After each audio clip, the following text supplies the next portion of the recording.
Can we begin? No problem. Check your audios.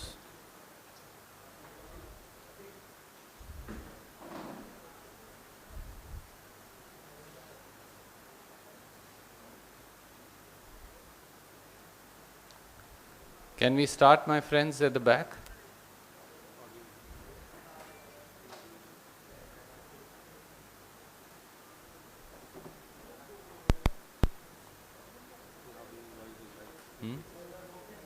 Sorry?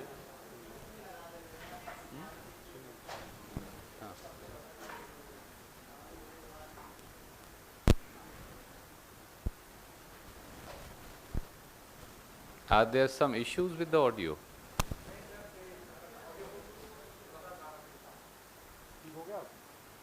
नमस्कार साथियों, उदयपुर से उदित होगा देश की उम्मीदों का नया सूर्य।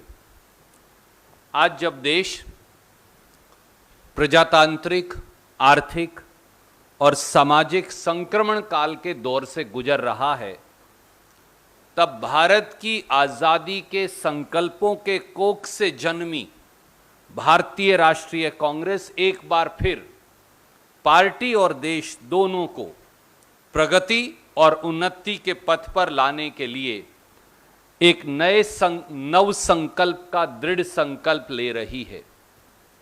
देश की अपेक्षाओं के अनुरूप जो भारतीय राष्ट्रीय कांग्रेस से देशवासियों को हैं, भारतीय राष्ट्रीय कांग्रेस उदयपुर में 13, 14 और 15 मई 2022 को आत्मचिंतन, आत्म मंथन और आत्म अवलोकन तीनों चीजें करेगी।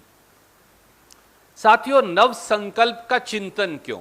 ये प्रश्न आप लोग भी, कई देशवासी बार बार पूछते हैं।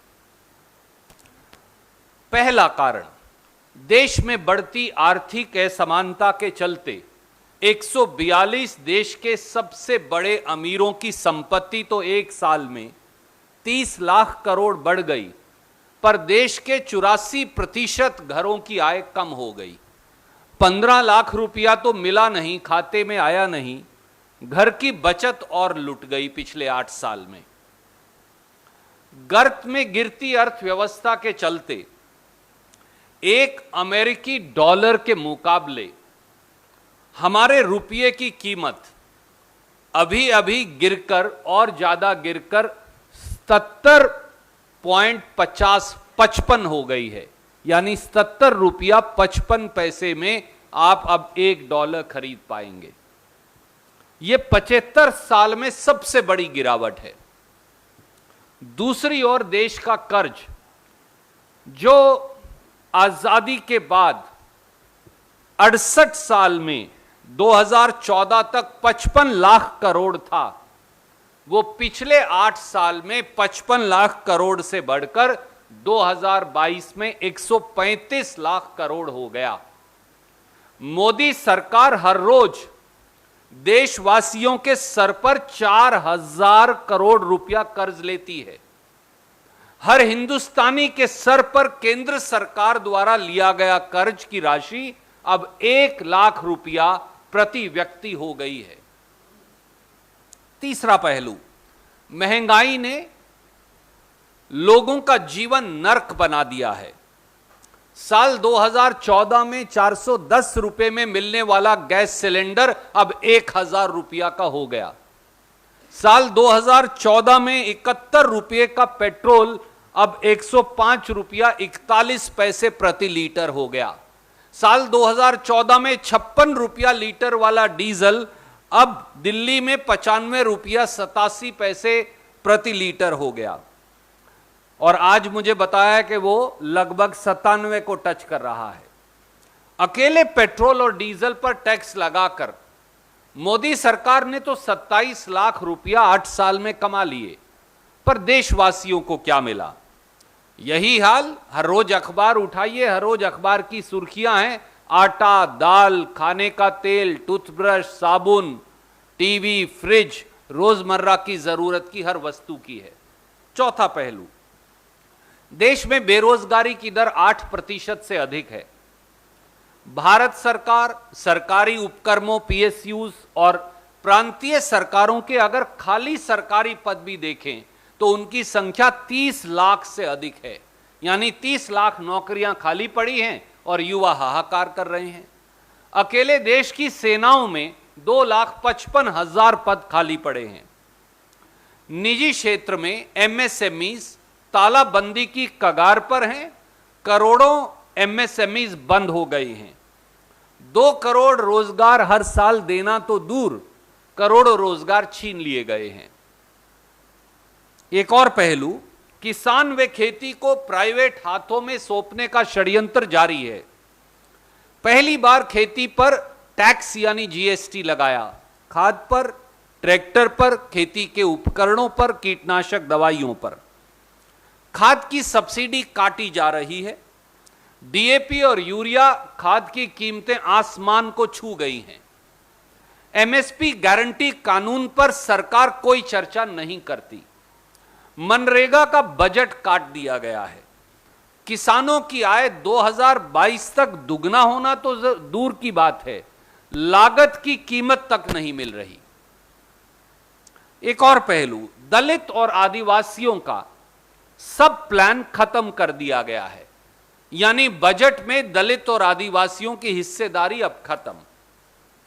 उनके आरक्षण और दलित पक्षधर कानूनों पर लगातार हमला बोला जा रहा है। पीएसयूज बेचकर दलितों, पिछड़ों, आदिवासियों के आरक्षण को खत्म किया जा रहा है।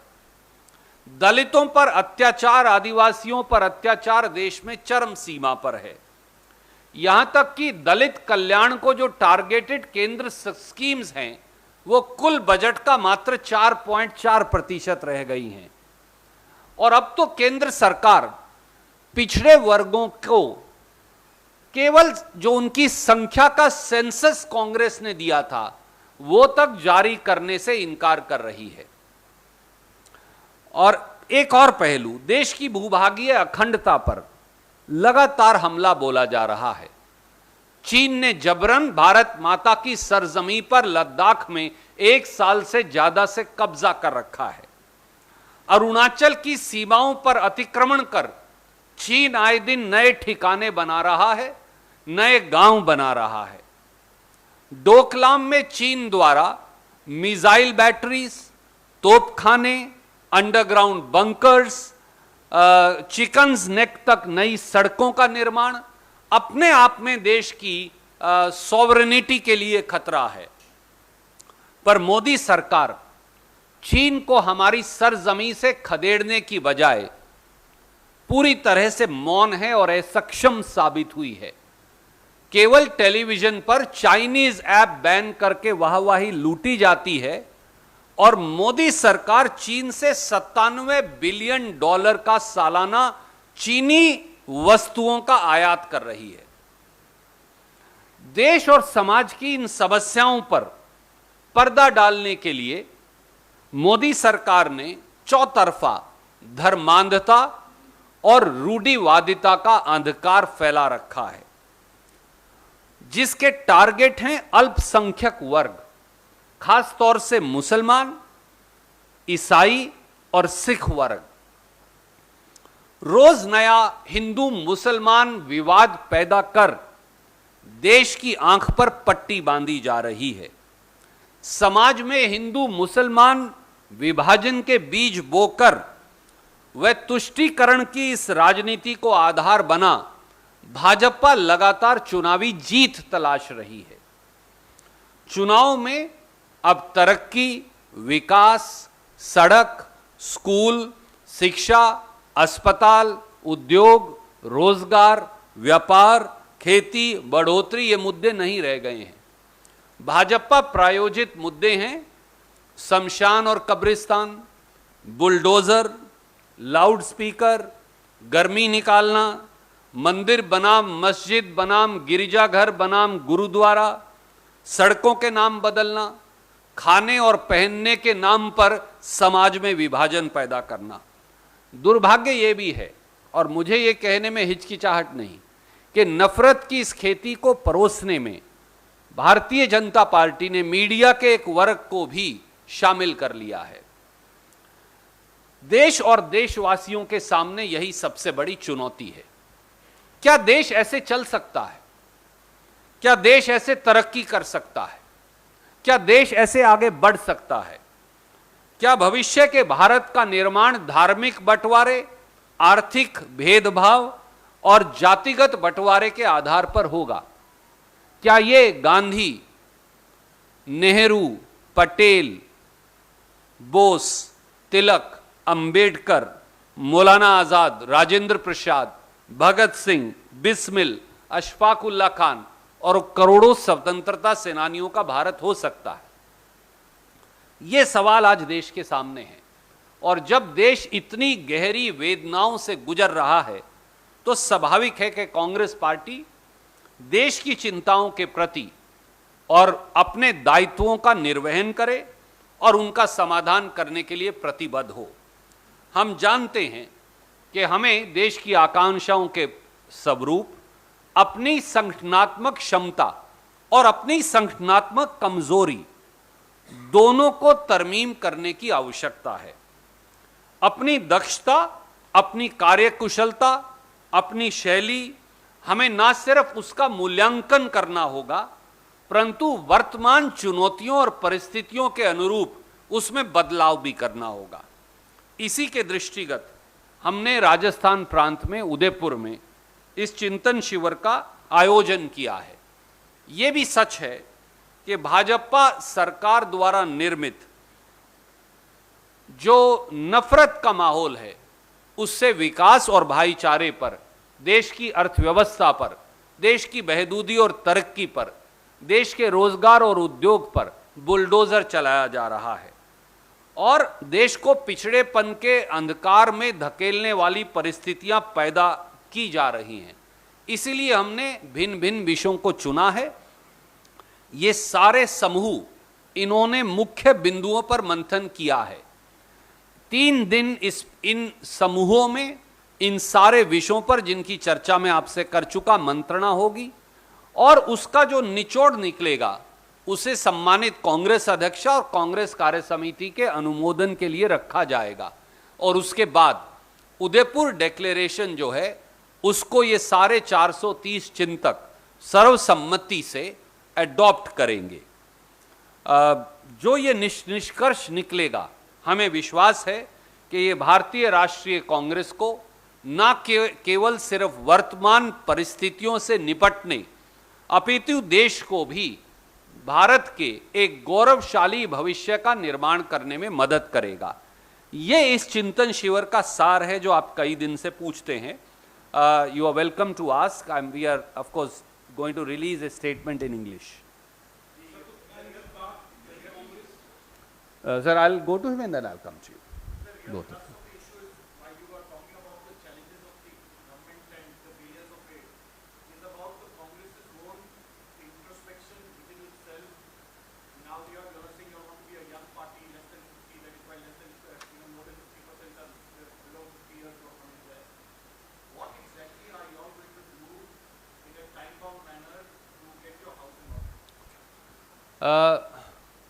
My friend, challenges before the nation are challenges before each one of us. For we, the people of this country, including members of the Congress party and other political parties, comprise of the nation, including your good self. So for country to progress and move ahead, those challenges need to be addressed. BJP has presented its own set of principles which are founded upon targeting the minorities, the Muslims, the Sikhs, the Christians, and creating a fear psychosis among the majority vis-a-vis the minority. That's the clear-cut policy they are now following almost officially. That policy also warrants that elections will no longer be fought on the issues of progress, prosperity, peace, schools, colleges, universities, infrastructures, roads, thermal power stations, power stations, bridges, MSMEs, jobs, job creation, promotion of industries and MSMEs. But they will be fought on bulldozer, loudspeaker, Shamshan versus Kabristan, Mandir versus Masjid versus church versus Gurdwara, right to what kind of clothes can you wear or what kind of food will you eat, etc., etc. This is a serious threat to the very existence of the country that we founded and liberated from the British on 15th August 1947. So I'm going to come to the challenges before Congress, but this is a challenge before the country itself. The simple questions are, can India progress like this? Can India even move ahead like this?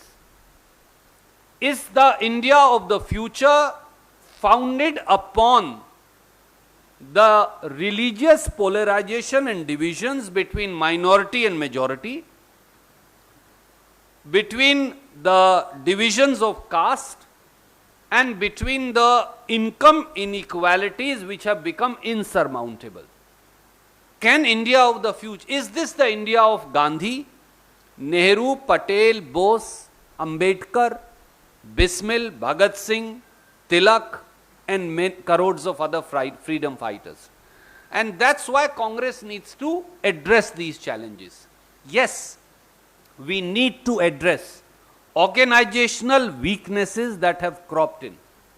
We need to address and if necessary restructure the Congress organization so as to meet up the challenges of the changing times, where divisions of religion and hate against minorities has become the art of winning elections for BJP.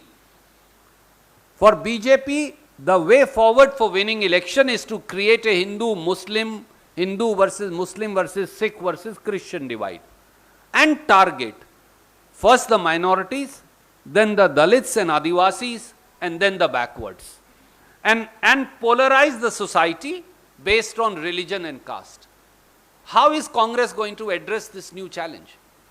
What are the organizational weaknesses that Congress party has? What is the course correction that Congress party needs to take? What are the new paradigms that Congress party needs to reset for itself? What is the new way forward and the new milestone that Congress party needs to traverse? These are all questions that we are posing to ourselves.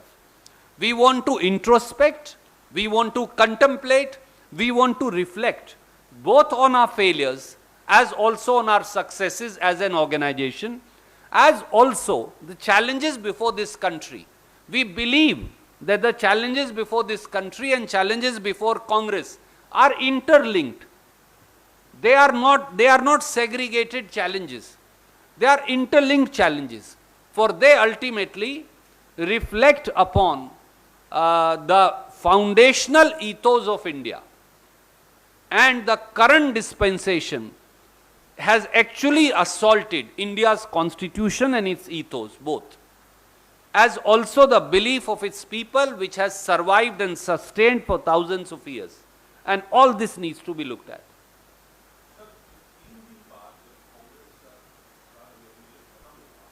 Yes, sir.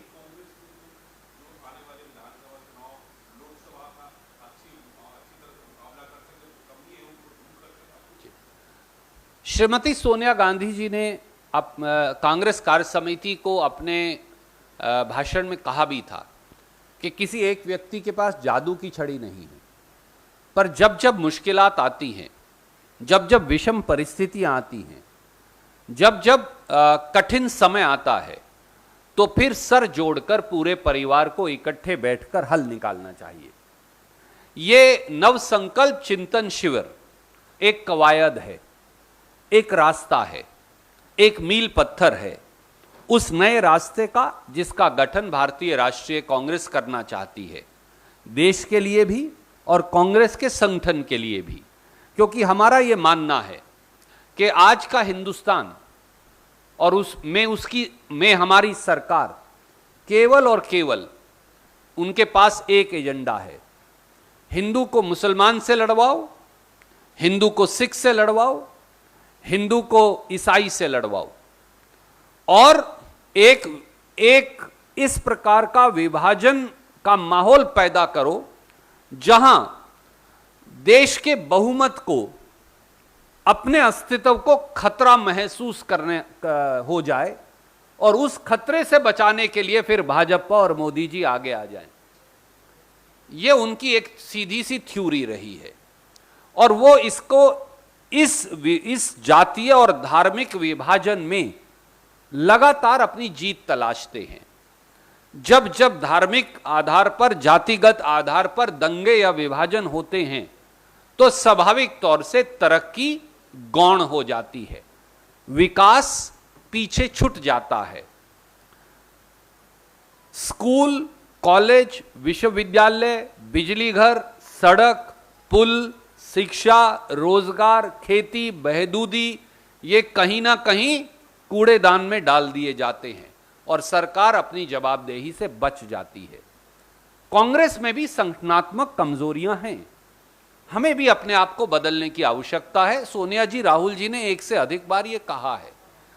हमारा यह मानना है कि दोनों चुनौतियां कहीं ना कहीं एक दूसरे से मिली हैं, और इन सब पर हम आत्मचिंतन भी करेंगे, आत्म मंथन भी करेंगे और आत्म अवलोकन भी करेंगे।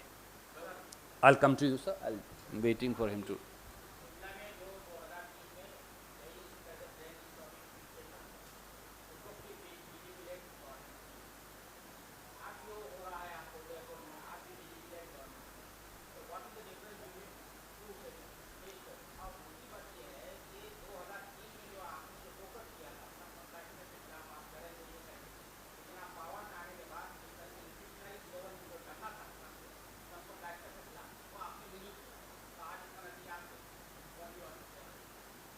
You want me to answer in Hindi or English, sir?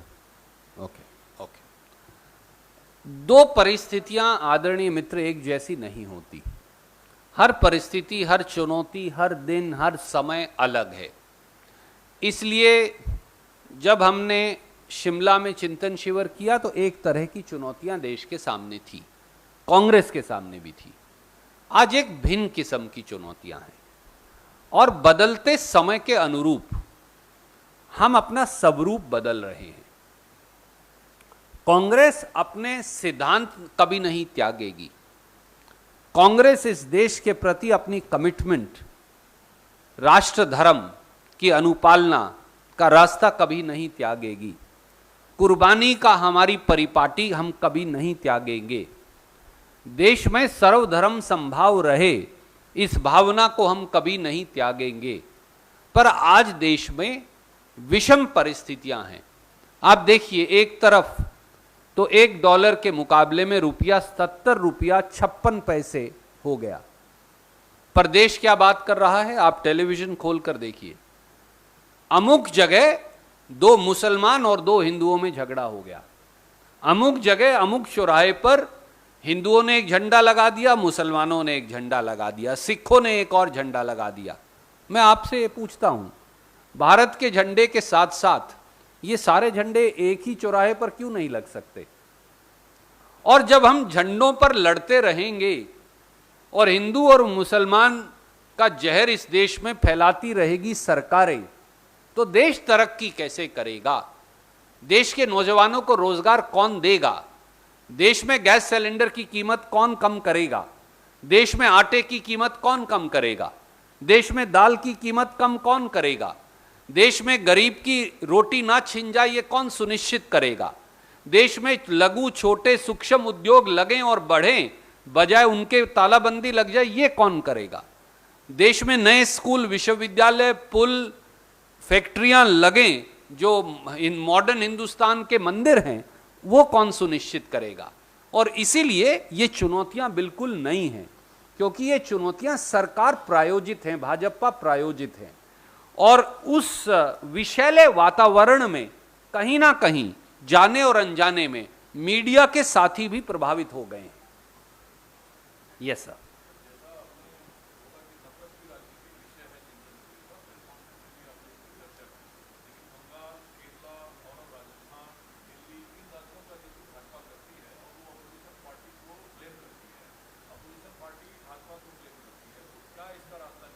आदरणीय मित्र, मैंने पहले भी कहा था, देखिए यूपी में चुनाव से 1 साल पहले कितने दंगे हुए। आज मैं आपके समक्ष पूछता हूं, आपके दर्शकों और पाठकों से, क्या यूपी में अब कोई दंगे हो रहे हैं? जब उत्तराखंड का चुनाव था तो कितने दंगे उत्तराखंड में हुए 1 साल पहले तक? क्या अब कोई उत्तराखंड में दंगा हो रहा है? जब यूपी और उत्तराखंड में चुनाव था तो राजस्थान में कोई दंगे हुए थे? कोई नहीं हुए। अब 1 साल में राजस्थान में चुनाव है तो राजस्थान में दंगे शुरू हो गए हैं। देशवासियों समझिए ये करवा कौन रहा है? ये धार्मिक तुष्टीकरण की नीति भारतीय जनता पार्टी का तकिया कलाम है, ये उनका मूल मंत्र है। क्योंकि वो ये नहीं पूछने देंगे कि चिरंजीवी स्कीम में देश की पहली सरकार राजस्थान की कांग्रेस सरकार है, जहां हर व्यक्ति का इलाज मुफ्त है। मुझे देश में कोई ऐसी सरकार या प्रांत बताइए जहां हर व्यक्ति का इलाज मुफ्त हो। देश में कोई ऐसी सरकार बताइए जहां पर कर्मचारियों के कल्याण के लिए नायाब किस्म की पेंशन स्कीम लागू की गई हो। देश में कोई ऐसी सरकार या प्रांत बताइए जहां हर व्यक्ति का बीमा सरकार ने करवा दिया हो, वो भी 10-10, 5-5 लाख रुपए का। मुझे देश में कोई ऐसी सरकार बताइए छत्तीसगढ़ को छोड़कर जहां बगैर जमीन वाले खेत मजदूर जो अनुसूचित जाति और पिछड़े वर्गों के लोग हैं उनको सरकार हर माह पैसा देती हो। कोई ऐसी सरकार बताइए देश में, ऐसी प्रांत की सरकार जहां किसान को प्रांत की सरकार मासिक पैसा देती हो।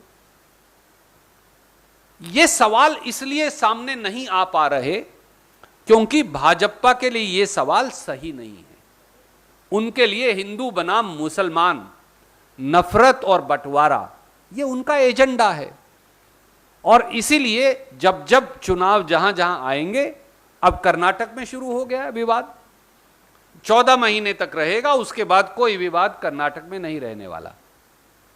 यह उनका मॉडल है, राजनीतिक मॉडल है भाजपा का।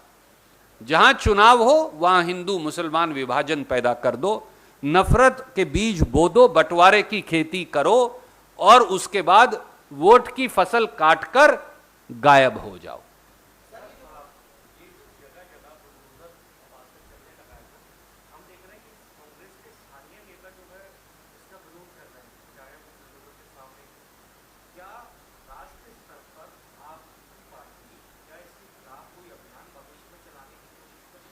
आदरणीय मित्र, हमने कई बार कहा इस देश में कानून और संविधान का शासन है। भारतीय जनता पार्टी ना इस देश के कानून को मानती, ना संविधान की परिपाटियों को जानती। क्योंकि जिन लोगों ने देश की आजादी के 52 साल बाद तक तिरंगा ना फहराया हो, जो आजादी से पहले अंग्रेज के पिट्ठू रहे हों, वो शायद भारत के स्वतंत्रता संग्राम की परिपाटी और कुर्बानी को नहीं जान सकते। इसलिए आज वो उसी संविधान को कुचलने में लगे हैं। ये बुलडोजर व्यक्तियों पर नहीं चलाया जा रहा, कहीं कानून की अनुपालना हो तो कोई दिक्कत नहीं, परंतु ये बुलडोजर इस देश के संविधान पर चलाया जा रहा है, इस देश के गरीब पर चलाया जा रहा है। क्या आपने सुना है कि किसी अमीर के राजमहल पर मोदी सरकार या भाजपा ने कभी बुलडोजर चलाया हो?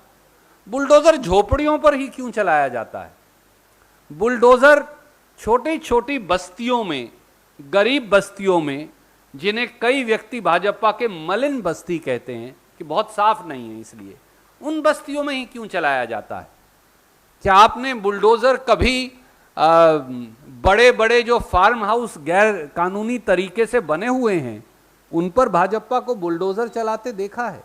क्योंकि वो तो उन 142 देश के सबसे बड़े अमीरों के मित्र हैं जिनकी संपत्ति 1 साल में 30 लाख करोड़ बढ़ गई। वो आपके या मेरे या उन 84% देशवासियों के मित्र नहीं, जिनकी आय और तनख्वाहें दोनों घट गई। ये वास्तविकता है। राहुल गांधी जी की क्या भूमिका है इस पूरे चिंतन शिविर में और उनका क्या कार्यक्रम है? श्री राहुल गांधी का मार्गदर्शन, उनके विचार और सोच, निर्भीकता और निडरता उनकी निष्पक्षता इस चिंतन शिविर में एक प्रेरणादायी स्रोत है और रहेगी।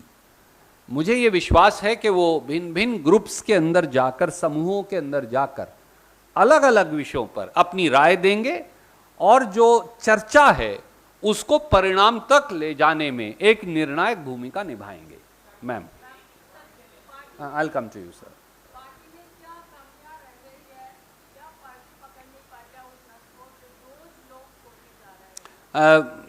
आदरणीय साथी, मैंने काफ़ी तफसील से इस सवाल का जवाब दिया है और बाकी के जो निर्णयों के लिए मेरा ये अनुरोध है, क्योंकि I am not repository of any wisdom rather than all wisdom at all, so 430 व्यक्ति जो हैं, 450 व्यक्ति लगभग, ये मंथन करेंगे बैठकर। तो ये कांग्रेस के नौजवान और बुजुर्ग सब किस्म के तजर्बा और तरुणाई दोनों हैं। जब ये मंथन करेंगे तो उसमें से कुछ अवश्य निकलेगा।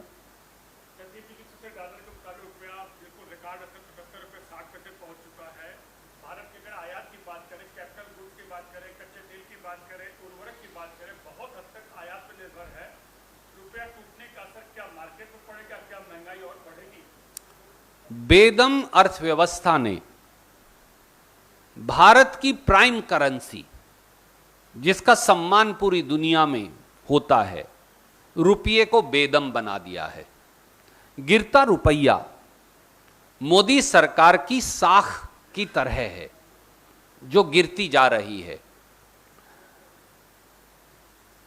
$1 के मुकाबले रुपया 77.56 हो जाना, 77 साहब 77 को अंग्रेजी में कहते हैं, हिंदी में 77 कहते हैं। वो थोड़ा हरियाणा में से है ना, हम तो खड़ी बोली में बोलते हैं।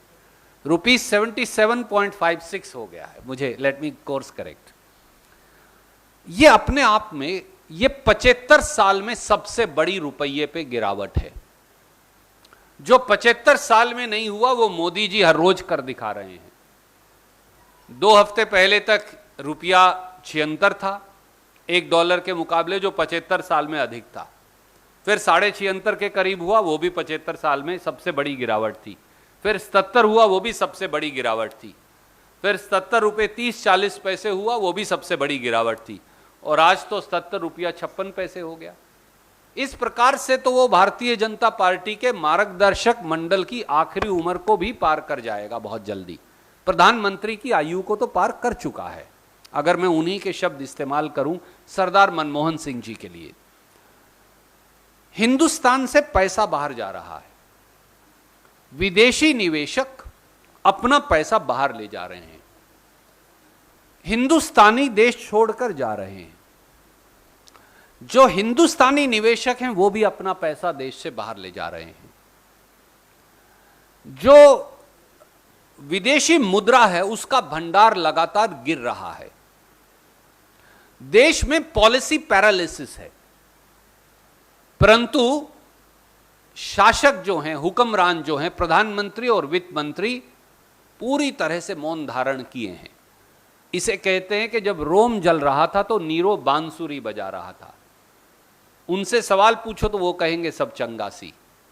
पर बच्चों से पूछो जो बाहर पढ़ने जाना चाहते हैं, उनसे पूछो जो सामान आयात कर रहे हैं, उनसे पूछो जो रोजमर्रा की जिंदगी में पिस रहे हैं। गिरता रुपया, रुपये की गिरावट, बेदम होता रुपया, इस देश की गिरती अर्थव्यवस्था इस देश के नागरिकों के लिए, इस देश की अर्थव्यवस्था और बहबूदी और तरक्की के लिए बहुत बड़ा खतरा है। अब तो जाग जाइए मोदी। మీరు చూస్తున్నారు ఐ డ్రీమ్ న్యూస్ ని. Please subscribe. I dreams For more videos, subscribe. I Dream. Please subscribe for more videos. I dream. I dream. For more videos, Subscribe, I dream. Please subscribe. Subscribe I dream channel. Do subscribe. I dream. I dream ఛానల్ని subscribe చేయండి. Do watch I dream.